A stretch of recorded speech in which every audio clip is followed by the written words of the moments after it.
Ladies and gentlemen, welcome to the Top Secret Comedy Club. Please go on and put your hands together for Dave Chawner!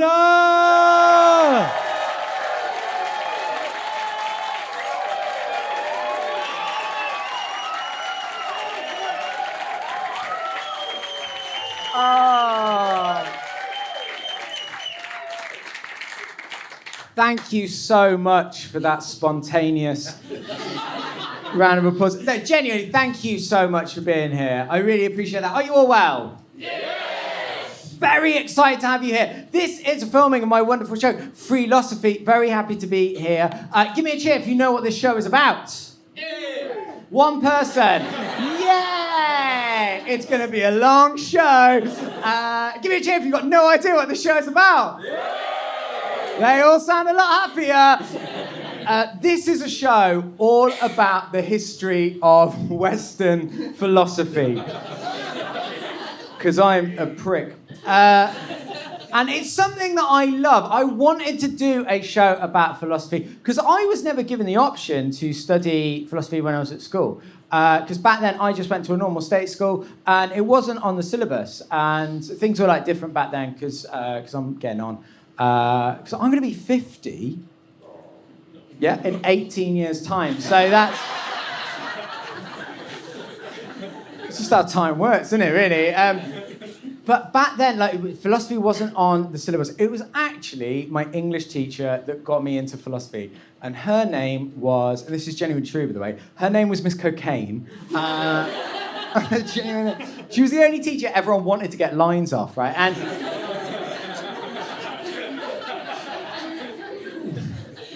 that tells a lot about that audience. You know what I mean? But yeah, she was a great teacher, and she was actually my English teacher. And I feel bad because we used to bully her about her name quite a lot, because it is an unfortunate name, Miss Cocaine. And we always used to bully her and go, Miss, do you do cocaine? Do you invent cocaine? You want cocaine? And I'll never forget, one day she had enough, right? And she just kind of broke, and she went, it's not pronounced cocaine, it's pronounced cock-ain. All right, that's cleared that up then. You know what I mean? It's like, when your defence sounds worse than your prosecution, you've got a problem, haven't you?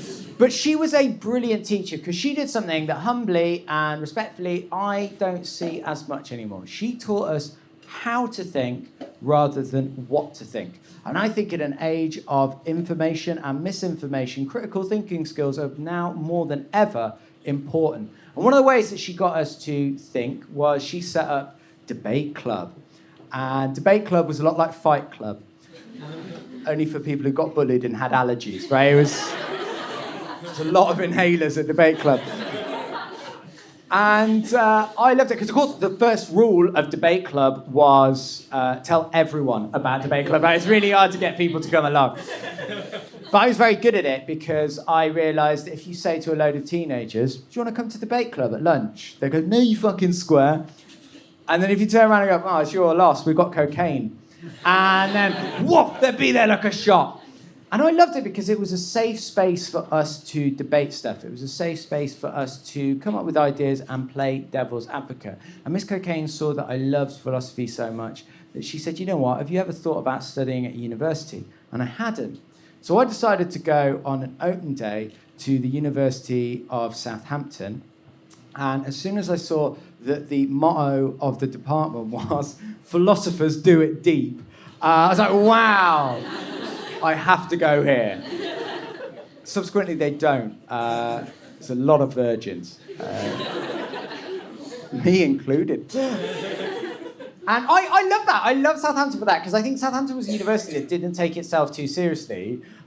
Case in point, each department had their own innuendo, which I think is a really lovely thing. So the chemistry's department's motto was, chemists do it on the table periodically. Modern languages was, cunning linguists. And for my money, the best one was the psychology's department, which was Freudian slip, saying one thing when you mean your mother. And very good joke for my money. And that's where I studied for 3 years, and I absolutely loved it. I thought doing philosophy was one of the best things that I've done. And I now want to do for philosophy what horrible histories did for history. Make hundreds of thousands of pounds, and win a BAFTA. That's what I want to do here. But I think philosophy gets a bad rep. And in order to kind of counteract that, I want to be honest with you, because I think a lot of the time people think that it's all about long words. And I'm a big believer that if you use long polysyllabic words in order to obfuscate and bamboozle, then you're a prick, aren't you? Or a lawyer, same thing. Now, so I'm going to avoid using long words. I am going to be introducing the philosophers through their ideas, and we're going to be taking you through them. Now, in order to give this show a little bit of an entry level, I want to assume no knowledge. So I'm going to explain exactly what I mean by the word philosophy. Now, the word philosophy is a compound word. It comes from the ancient Greek. So basically, a compound word is two words that make up one singular word. So it's made up of the ancient Greek two words. So the first word is philo, which is ancient Greek for delicious pastry. It's at this point in time that I know that people come in expecting Radio 4, and then they're like, oh no, it's more aged 4. You know what I mean? It's like, someone genuinely said at the Edinburgh Fringe, you strike me as the sort of bloke who used to eat crayons. So I really like, and I said, what, used to? And so no, philo means lover, and Sophia means wisdom. So that's all a philosopher is a lover of wisdom. So it's a big thing, because who doesn't love wisdom? Anti-vaxxers. That's who doesn't love wisdom. So it's a big thing. So I'm going to be focusing on the history of Western philosophy, because I'm a racist. And yeah, not a good enough laugh. I'm not taking that, because when that doesn't get a big enough laugh, I know that there's a room full of people going, he does look like one though, doesn't he? You know what I mean? He's got that GB News edge to him, and I'm not a racist. So I realise this is exactly what a racist was. It's tough, isn't it? The reason that I am focusing on Western philosophy is because that's more in my wheelhouse. That's more what I know about. And the problem, I don't know if you know this, the problem with history, not a lot of people realise this, the problem with history is there's like loads of it. It's like proper loads. Like it just keeps on going, and it literally never sleeps. So I'm going to say to you right at the top what I've said to all of my former lovers. So firstly, sorry. And secondly, you're here for a good time, not a long time. And if you're unsatisfied at the end, there's always the internet. And also, it will finish quite abruptly. So, in order to give this show some structure, I'm going to be focusing on the three major periods of philosophy. So you've got ancient, medieval, and modern. I'm going to start with ancient philosophy, and then we're going to work forwards. And that's good, because ancient philosophy is my absolute bag. I'd say ancient philosophy is one of my favourites. I love it. Nom, nom, nom, nom, nom, nom, nom, nom, nom, nom. I love ancient philosophy. It's great fun.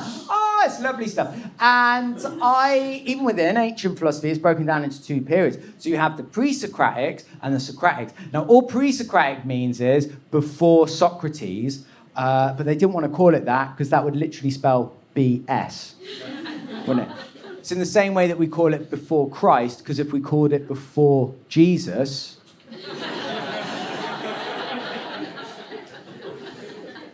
I'm glad you laughed at that. It's when I did a gig at Sunderland.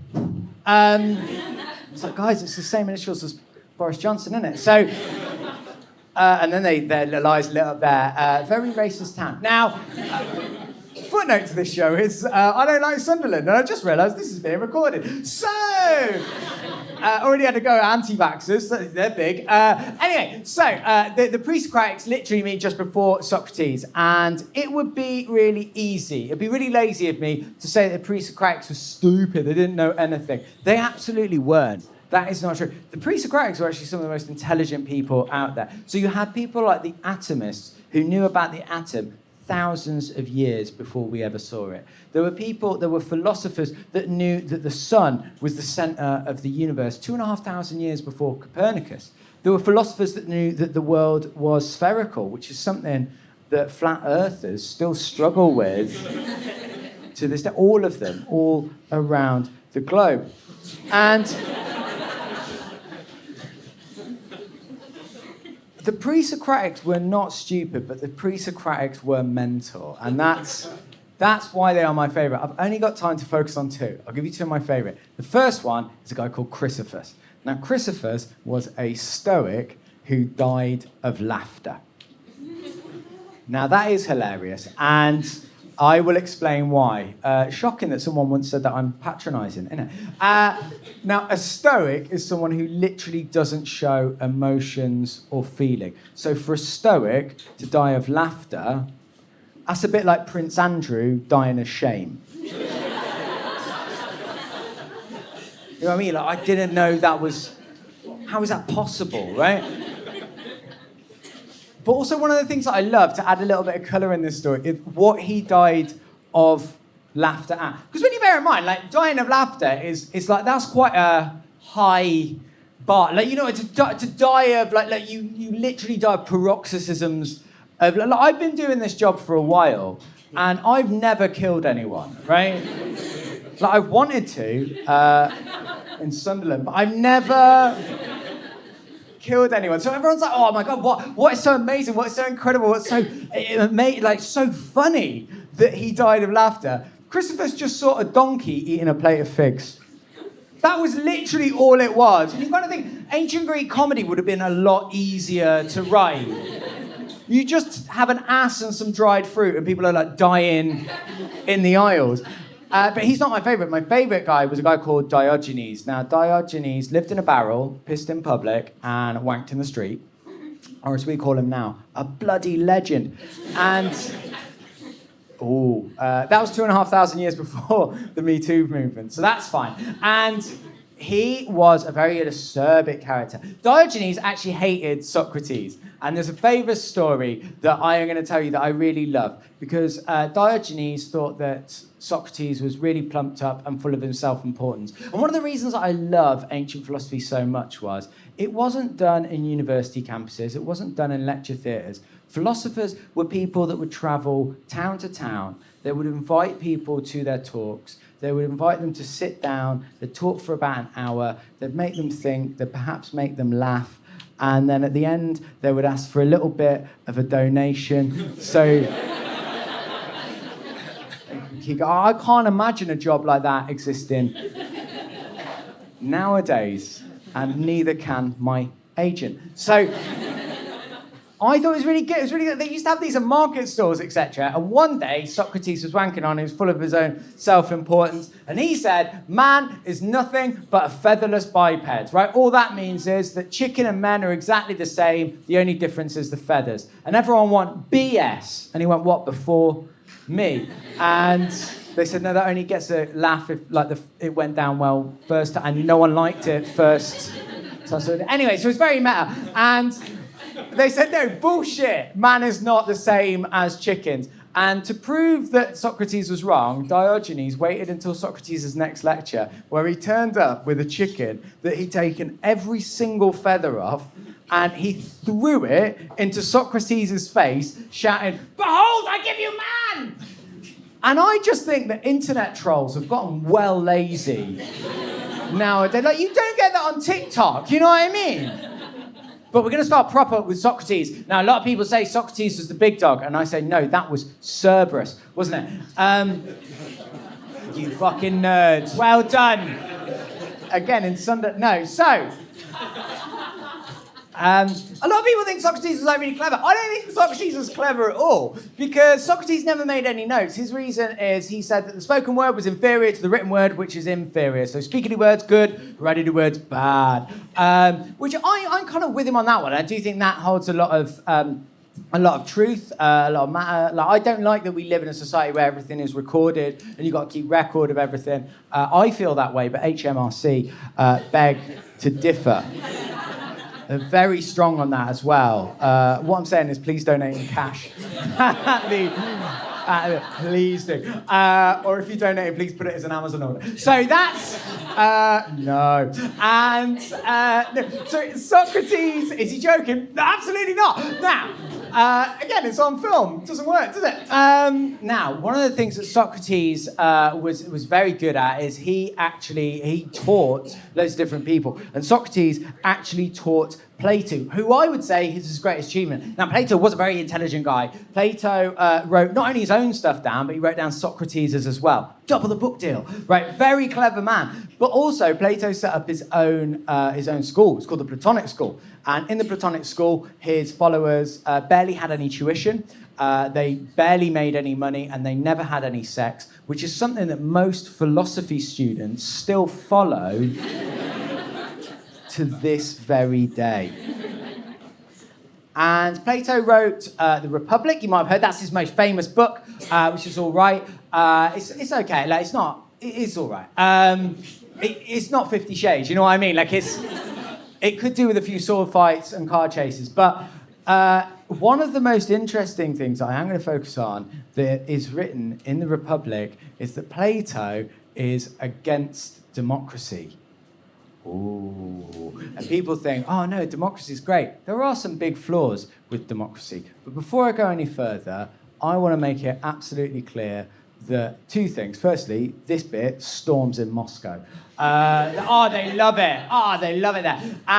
But also, I'm not saying that we get rid of democracy. I'm not saying that. I'm just saying there are some fundamental flaws that Plato quite rightly wrote. For example, Plato said, is the vote of an expert equivalent to that of a novice? It isn't.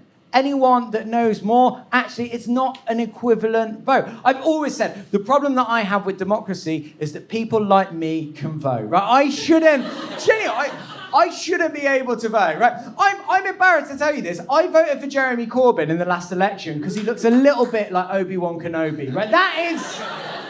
That's a terrible reason. I'm 34. I still piss myself with laughter when the Piccadilly line announcer driver comes on and goes, "This is an eastbound service to Cockfosters." Right?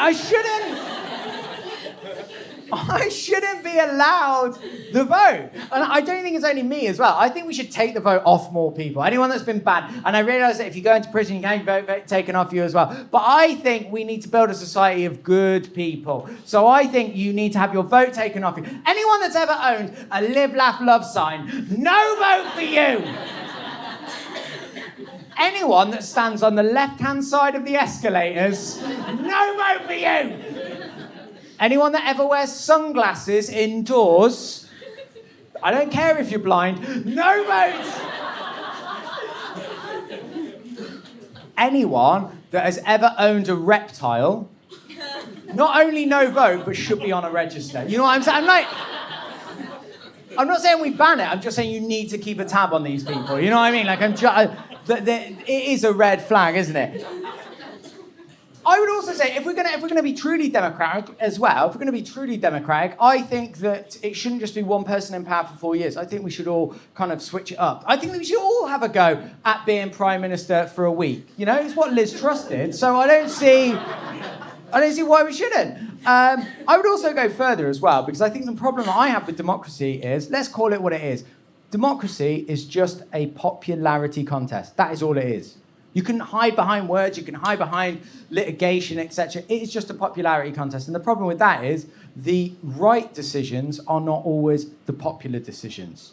I will put it this way. If you allowed school kids to vote for their head teacher, are school kids going to vote for a head teacher who's going to give them a better education, that's going to make them come in on Sundays, who's going to increase the working day or give them extra homework?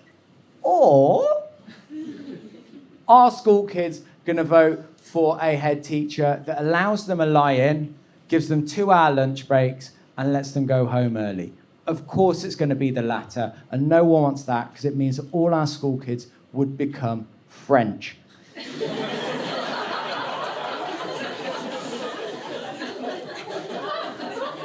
Horrible idea, isn't it?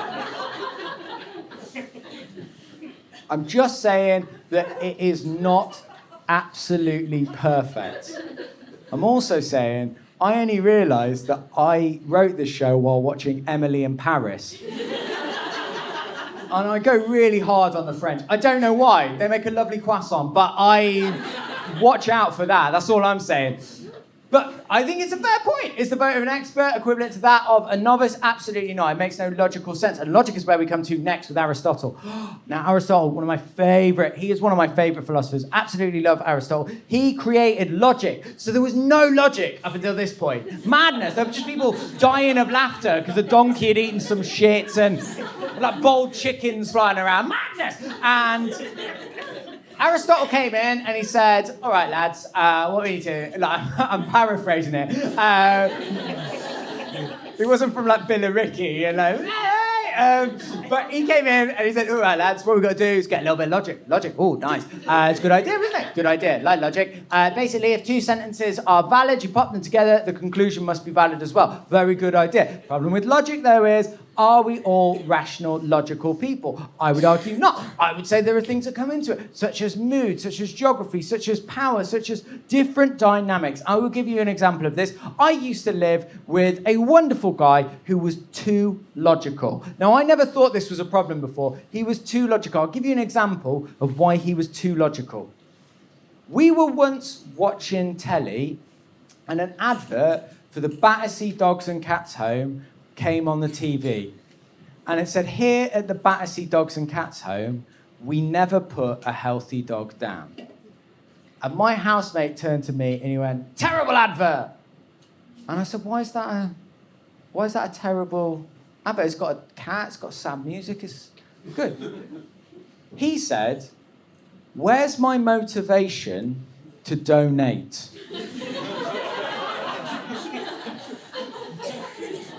Now, some of you are ahead of me. I said, what do you mean? He said, whether I donate to that charity or not, they're going to continue with their business model. What that advert needs, and I quote verbatim here, is a man wearing a balaclava. And I went, no, you can't do that. He wanted the advert to be, want to play a game? And standing there with a puppy going, give us a £5 or Baxter gets it. Right? You're like, no. Logically, you'd probably get a lot more fucking money, wouldn't you? Is it ethically valid? No, because we're not just logical people. Another example as well. I'll never forget, we were watching an advert once, and it came on. It was one of those adverts for WaterAid, and it said, Kavita leaves her village every single day, and she travels 5 miles to the nearest well. That's where she gets clean drinking water for the entire village. She takes it back to the village, disseminates it around to all of the different people, and they can drink. And she has to do that 7 days a week, every single day. And I said to her, isn't it terrible and isn't it morally repugnant? We live in a time, a space, a place where people are still having to travel 10 miles round just to get clean drinking water. And Rich turned to me and went, not really. Oh, why not? And he went, they could move the village.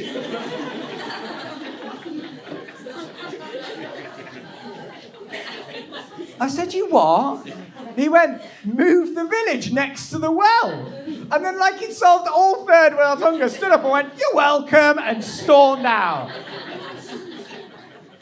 Life isn't that easy. You can't just take things logically and seal them off. But I would say that Aristotle was so good because he didn't only influence ancient philosophy, he also influenced medieval philosophy, which is where we come to next. But before we get onto medieval philosophy, there's a couple of things that I've got to explain. You've got to understand the context that medieval philosophy was set behind. So, in the medieval times, the Roman Empire had grown and grown and grown and grown. And people had thought it got a bit too big for its boots. And it's like this big trading bloc, and it kind of got a bit powerful. And people started getting a bit annoyed at the Roman Empire. There's a bit of a backlash against the Roman Empire. And then someone wrote on the side of a horse cart that if you leave the Roman Empire, you will save 350 million pounds every single week. And people are like, well, if it's on the side of a cart, it must be true. So we not going for the satire today. It went down better in Scotland, but I think that was anger. Now, as we're leaving the Roman Empire, then there was a pandemic. Oh, that was bad. And that meant that things got more expensive because people couldn't work the land, etc. And as things got more and more expensive, people got it became worse for the common man. And then someone released a tapestry of Roman emperors having birthday parties during the lockdowns. And that felt fundamentally unfair to a lot of people, and they started getting angry. And people turned, like people generally tend to do, to God, right? And people always turn to God when things... Like, I'm not 100% that I believe in a God that you can chat to, etc. But I do feel sorry for God, because people only ever go to God with problems, never solutions. You know what I mean? Like, I used to live near this like train line, and there was this guy that used to hand out flyers 7 days a week, and the flyer said, "Are you lonely? Are you depressed? Is life not going your way?" And I was like, "Of course I don't want to hang out with that lot. They sound like a bunch of fucking losers, right?" You know what I mean? Like, people only ever go to God with problems, and when things aren't going their way, like a celestial version of Weatherspoons, right? And this was the problem. As we were leaving the Roman Empire, something else happened as well. Because the thing about the Romans and the Greeks is they were polytheistic, which means many gods, right? So they had gods for different things. So you had Poseidon, god of the sea. You had Aphrodite, god of love. You had Hermes, god of lost packages. Argos, god of catalogue shopping. There was like loads of these different gods. And the thing that we forget about polytheism is that it got confusing. People didn't know who they're going to pray to. So people would go, "I've got a problem with my marriage," and one person would go, "Well, pray to Aphrodite because she's god of love." And then someone else would say, "No, pray to Hera because she's the queen of the gods." And then someone would say, "Well, what's it like in the old bedroom if you pray to Eros? That's the god of erotic love." And then sneakily, Christianity came in and went, "Are you tired of spending all your days in the temple? Would you like to consolidate all your daily praying into one manageable lump god? Join Christianity for you and get some free bread and wine." And people are like, "Oh, I like bread, I like wine," because gluten intolerance hadn't been invented then. So, and that's where we got Christianity from. And then I was brought into the Western period because Emperor Constantine, he converted to Christianity on his deathbed. Subsequently, best time to do it. All the fun, none of the punishment. You know what I mean? It's like... It's kind of like, I don't know if you've ever been in an Aldi where they've got like really one of those long lines for the checkout, and then like they just sneakily open up another checkout and you go right from the back to the front and like that. That's what he did with his eternal soul. So that was fun. And God was having an update on his iOS software, so we were going from many gods to one god, and people were like, "Oh, what's this God going to look like?" And this is where St. Thomas Aquinas comes in. Now, St. Thomas Aquinas was a Catholic priest who translated Aristotle's stuff from Greek into Latin and kind of passed it off as his own, right? But the good thing about plagiarism back then is that no one could read. It's a lot easier, isn't it, you know? People would just see loads of squiggly lines and go, "Oh, that's nice." Like we all do when we go to Wales nowadays. And St. Thomas Aquinas took a lot of Aristotle's ideas and kind of ran with them, but also some of the shit ones as well. For example, natural law. This idea being we're created by a God, the human design. That's where we get the idea of the human design from. And because we've been designed by God, there's a divine thumbprint within us. Which I don't think that really stands up to scrutiny. Because look, I'm going to go out here. I think the human design is pretty shit, right? Like you know what I mean? Like anyone that's ever twisted their ankle, anyone that's ever bitten their lip, anyone that knows what phimosis is will tell you that the human design isn't that good. Like if I was designing a human, give it wheels. It's quicker, speedier. Look, if I was designing a human that had to menstruate, so if I was designing a human that had to clean out their uterus every 28 days, you know what I'd do? Just make the uterus detachable. So every 28 days, take it out, pop it in the dishwasher, get a little Calgon tab, lemony fresh. Subsequently, one day accidentally during the Edinburgh Fringe, I said lemony flesh. And it's the best pun I've ever done. If I was designing a human that needed their prostate to be checked after a certain age, do you know what I do? I make that prostate, just put it somewhere like accessible, pop it by my ear or something. You know? Don't put it up my arsehole! I don't think that's too much to ask, right? I think the human design is like God had like flat pack furniture of humans. He'd had one too many beers, And as always happens with flat pack furniture, he got like a couple of bits left over. And it's like, oh, what should I do with these testicles? Ah, fuck it. Like that.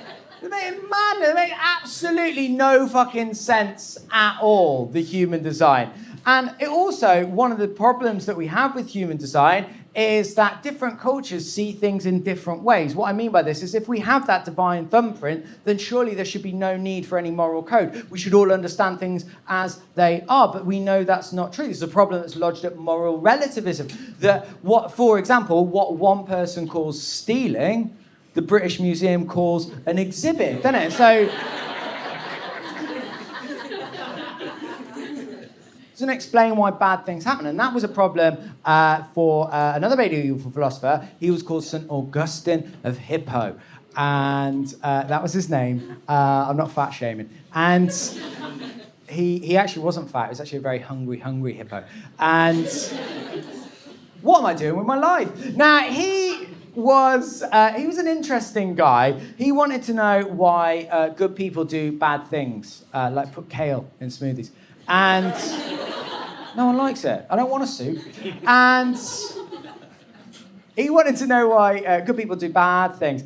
And this has always been a problem for people of why does God let bad things happen. People have lost their religion over this. I don't think this is a problem why God lets bad things happen. I'm just going to chuck it out there. That has never shook my religion because people say like natural disasters. Why would a good God let natural disasters happen? I fucking know, right? This is more one for the gamers, but I don't know if anyone in here has ever played The Sims, right?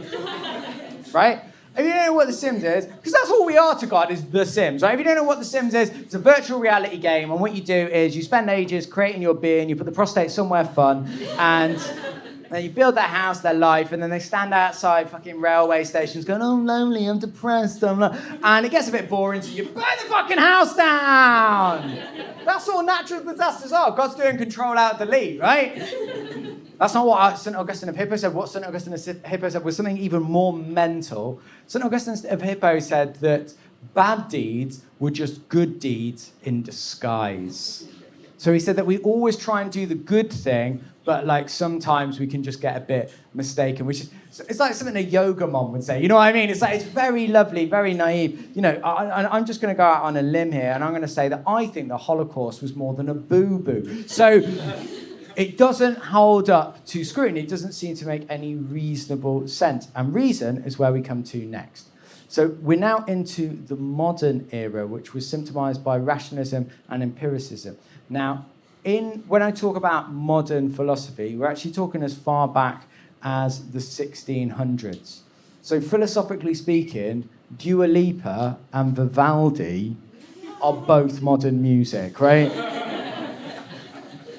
Very confusing. So you can't call it modern when the USA hasn't even been created.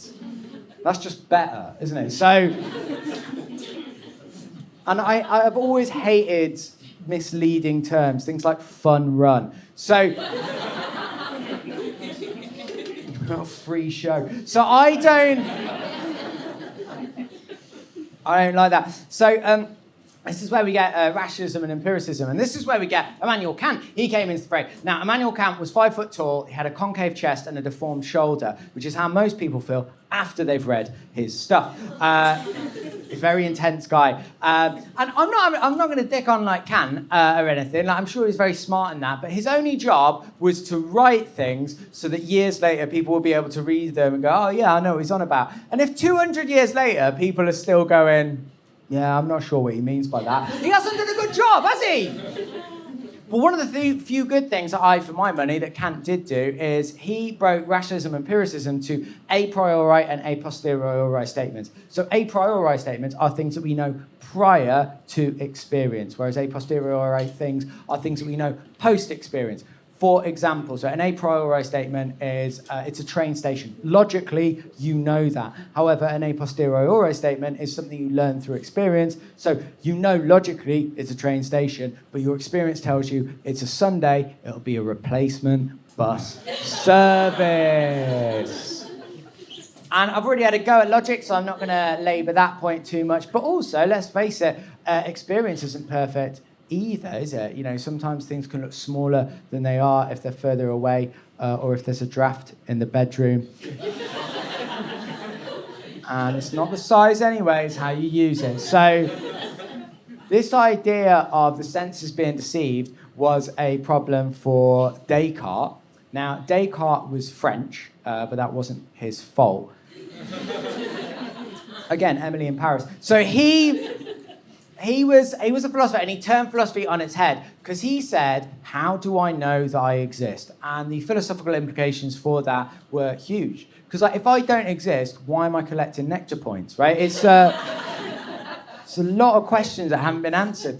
And the Meditation's very good philosophical book. If you are in the market for a philosophy book that isn't an introduction, Meditation's very good. It's only 6 chapters long, very good. And Descartes comes to the conclusion that only an existing thing can think the thought of existing. So it's called the cogito, you might have heard it. I exist, therefore I am. To exist, to think, you have to exist. It's a bit of a circular argument, smacks a little bit of Brexit means Brexit. And only a fucking idiot would say that, wouldn't they? So it is a little bit circular, but I would also argue that I'm not so sure that only thinking things exist. Bear in mind, this is a problem that the modern philosophy isn't that modern. That Descartes was writing like 400 years ago, and actually he didn't know about artificial intelligence, augmented reality, machine-built learning, all of these things that can actually think to a higher capacity than humans, yet do they corporeally exist? I would argue not. And I'll give you an example to explain what I mean by that. And it's an example that kills me to tell you, because I had my wallet nicked before the Fringe this year, and I found out that I'd had my wallet nicked because I was doing a gig and I was having some drinks with some of the acts afterwards. So it was me and like Michael McIntyre, and don't know why you're laughing at that. Could have happened. And so there was me, Michael McIntyre, Tommy Cooper, Robin Williams. They were all there. And we were having a lovely drink. And I got a call. And it was NatWest. And they said, "Dear Mr. Chawner, we think your bank card has been stolen." I said, "I'm really sorry. I think you must be mistaken. I only bought a round of drinks like 20 minutes ago." And then I started looking around and I realised they were right. I couldn't find my wallet and I didn't know where my bank card was. And I thought, isn't that mad that someone in the call centre, hundreds if not thousands of miles away, knew that my bank card had gone before me? I said, that's mad. How did you know that my bank card had been stolen? And they said, an irregular transfer, an irregular transaction has shown up on your account. And I instantly thought, oh God, someone's like bought porn on the dark web and I'm going to be on a register again. And again, not enough laughter. I am not, do not believe the allegations, right? It's not a good time for comedy at the moment. This is a Channel 4. No, so... no. So, yeah, I was like, how mad is that? And they said a regular transaction had turned up. And I said to them, oh, my God. I was genuinely really nervous. I was like, oh, my God. I was worried that it was something horrible. I thought it was something going to be awful, like a subscription to the Mail Online or something like that. And I said, can you tell me what the transaction was? And this is genuinely what she said. I wish that this was made up. I wish this was a story. This genuinely happened. The woman said, sometimes how the algorithms work is if something so mad, so out of your usual buying habit, so weird, turns up on your account, we're like, no, that person would never buy something like that. And I said, what is this mystical, magical thing that I would never buy? She genuinely said this. She said, 20 minutes ago, someone tried to buy a desk lamp from John Lewis, and you don't have John Lewis money. Oh, it kills me! Because she was absolutely right, wasn't she? It's a problem. I would say that technology actually knows more about us than we as humans do now. Do they exist? I would argue not. But one of the people that had a problem with Descartes, even when he was living, was my favourite philosopher of all time. And I'm going to leave you with him because you might not have even heard his name. He was an incredible philosopher. He was called Spinoza. And he influenced people like Einstein, Karl Marx, Sigmund Freud, Leibniz, the guy that made those little chocolate biscuits that your nan gets. And he created, he came up with this brilliant idea. And Spinoza said that everything comes from one thing. Now, I personally believe that. He said everything comes from one thing. Bear in mind, this is hundreds of years before the Big Bang. So he said everything comes from one thing. That's your essential substance. And within that, you have two essential natures. You have sentient and non-sentient things. So sentient things are things that move, walk, and talk of their own volition, whereas non-sentient things are things that don't have that capacity to think or move for themselves. Things like water, rock, and Suella Braverman. So he said there's sentient and non-sentient. That's all there is. And I thought, you know what? That makes a lot of sense to me. That makes a lot of sense. I personally believe that. And it was then that I decided to become vegan. And I've been vegetarian for a while now. And there are certain things that I miss, like respect. And I was really struggling to find a way to wrap this all together, because one of the things that I want to get across is that philosophy isn't something that should only be taught in university campuses. It's something that we do on a day-to-day life. And you know what? If someone says to you, I think philosophy is stupid, they have to engage within philosophy in order to explain why. You never get that with any other discipline. No one ever goes, I hate gymnastics and I'll do a backflip to prove it, right? It's madness. Philosophy is in everything we do, yet we don't teach it in schools. We don't teach people how to think, we just teach people what to think. And I think that is a genuine challenge. And I wanted to find a way of actually putting this in the real world. And then I did a preview of this show in Loughborough, because my career's on fire. And it's a terrible place. It's the only place I've ever been where even the pigeons look depressed. And I hate digging on like the Midlands because I'm originally from the Midlands. This is genuinely true. When I signed into my hotel, I said to the lovely receptionist, hi, hun, I'm here for 2 nights, 3 days. Where's good to go out around Loughborough? And she looked at me and she went, Nottingham? I was like, And before the gig, I went out for a meal with a couple of the comedians. So it was me, Lee Evans, Smite Milligan again, run out of names, don't I? And we went for a meal, and I've become horribly, I don't know, maybe I've become too horribly London about all this stuff. And I looked at the menu. I genuinely thought there was a page missing. So I looked, and I said to the waiter, you're right, mate, have you got any vegetarian options? And he looked at me like I'd just curled one out in the till. It's a really violent reaction. And I had to say, that, oh, I'm really sorry. Do you just have anything without meat? And he looked at the menu, looked at me, and went, we've got duck. We've got duck. And I buffered for a while. And this is one of the things that I wanted to get across, that I don't think philosophy is something highfalutin. I don't think it is something that uses long polysyllabic words. I think it is something we do day to day, yet is really overlooked. Because in that moment, I heard one of the most philosophical sentences I've ever heard in my life. I said to this waiter, have you got any vegetarian options? He said, we've got duck. And I had to turn to him and go, I'm really sorry to break this to you, mate. Duck is still meat. And he said one of the most philosophical sentences I've ever heard. He went, well, it swims, it's part fish.